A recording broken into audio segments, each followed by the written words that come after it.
Hello दोस्तों, मेरा नाम है नितिन और आप सुन रहे हैं दास्तान खौफ। तो चलिए शुरू करते हैं। जब मेरे पिताजी ठीक थे उन दिनों मेरे मायके में अगरबत्ती का बिजनेस होता था और पिताजी घर में ही इन सबको बनवाते थे। वह ठीक इनको ऑर्डर पर सेल करते थे। पिताजी अक्सर खरीदारी के लिए 2 या 3 दिन में छत्तीसगढ़ से रायपुर जिले में जाया करते थे। इसी तरह से एक रात उनको बहुत देर हो गई।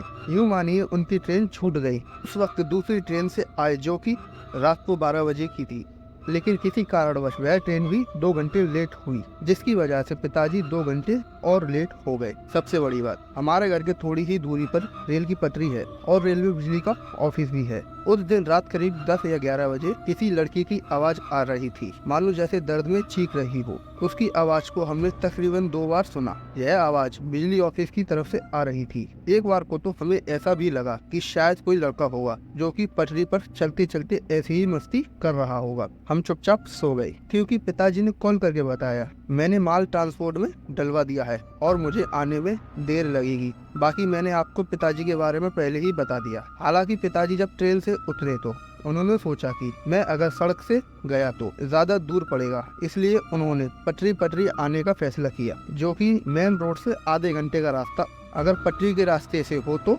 केवल 5 मिनट का रास्ता। खैर, पिताजी आ रहे थे। चलते चलते वह जैसे ही बिजली ऑफिस के पास पहुंचे तो उन्होंने देखा कि एक लड़का जो कि 19 साल का लग रहा था वह उन्हें वहां पर खड़ा दिखाई दिया।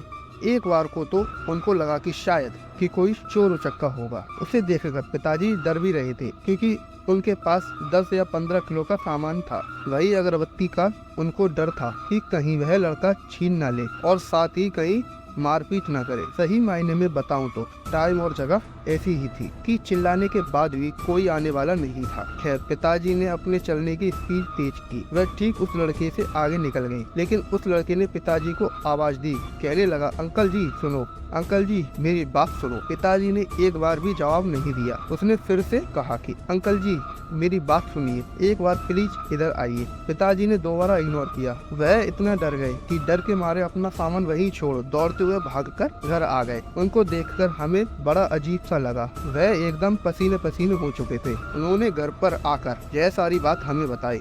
इसके बाद भैया और मेरे चाचू का लड़का और साथ पिताजी तीनों मिलकर वापस वहाँ पहुंचकर उन्होंने पाया कि सामान तो वहीं पर पड़ा था, लेकिन वो लड़का कहीं नजर नहीं आया। घर वालों ने सोचा कि हमें उस लड़के से क्या लेना देना, अच्छा ही है, कम से कम शायद वह चोर नहीं था। उन्होंने चुपचाप सामान पकड़ा और वापस घर आ गए। उसके अगले दिन बहुत शोर होने लगा कि बिजली ऑफिस के पास जो ट्रेन ट्रांसफार्मर है, जो कि बिजली की तारों से घिरा हुआ है, उसी के अंदर उस लड़के की लाश मिली। शायद उसको मार दिया गया था। जब पुलिस वालों ने 2 लड़कों को पकड़ा तो उन्होंने बताया कि हमने 9:30 बजे उसको बुलाकर यहाँ तकरीबन 10 बजे तक मारा था और ठीक उसी वक्त हमने उस लड़की की आवाज सुनी थी। शायद वह उस वक्त जिंदा था। चाकू मारने की वजह से दर्द से उसने आवाज लगाई थी। वह मात्र 11वीं क्लास के बच्चे थे। हो सकता है मरने के बाद उस लड़के ने शायद पहली बार मेरे पिताजी को देखा, या आप यूँ भी कह सकते हैं कि उस लड़के की आत्मा ने उस वक्त पिताजी को मदद के लिए कहा, मगर पिताजी को खुद डर गए थे। उन्हें मालूम भी नहीं था।